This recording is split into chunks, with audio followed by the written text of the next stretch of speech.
everybody, it's Kyle here again with 88 Echo 3 Gunsmithing, and in this video here we're going to look at changing the rear sight on a Smith & Wesson M&P. I picked the M&P for a reason, because A, I own one, and B, there are a couple little things that you have to look out for with the M&P that you don't in other models. So what you need is a brass punch and a little hammer. If you have a sight pusher, that's fantastic. It'll make your life a whole lot easier.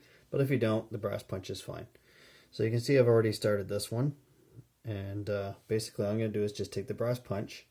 And then I'm going to just tap the side of the sight.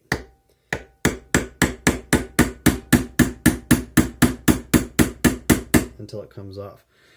Now, as I do this, you're going to see me place my finger here. And you'll see why I do that in a second.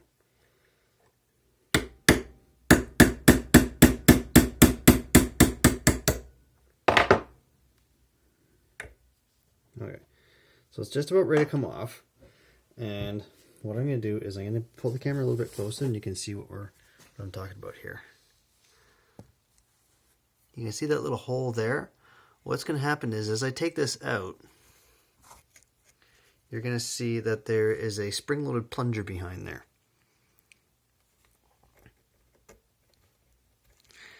And that is the plunger for your firing pin safety.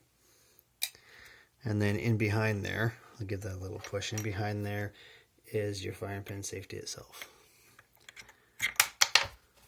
Okay, so that's why you want to be careful when you're taking that rear sight off on the M&P, because there is a spring-loaded plunger that controls your firing pin safety underneath the rear sight. That is something that's very common with Smith & Wesson. They've done it ever since the Model 39. There's always something that's held in by the rear sight. So that's the way you want to make sure you don't end up with a part that's flying across the room and then you're doing the armorer's crawl. And then when you put the new sight in, all you're going to do is just, again, place it in the dovetail. You might have to fit it, so you have to take a file and then file the edges of the sight until it fits the profile of the dovetail groove in the slide. And then you're just use either your slide pusher or the hammer and the punch and then tap that back in there as you would any other rear sight on a pistol.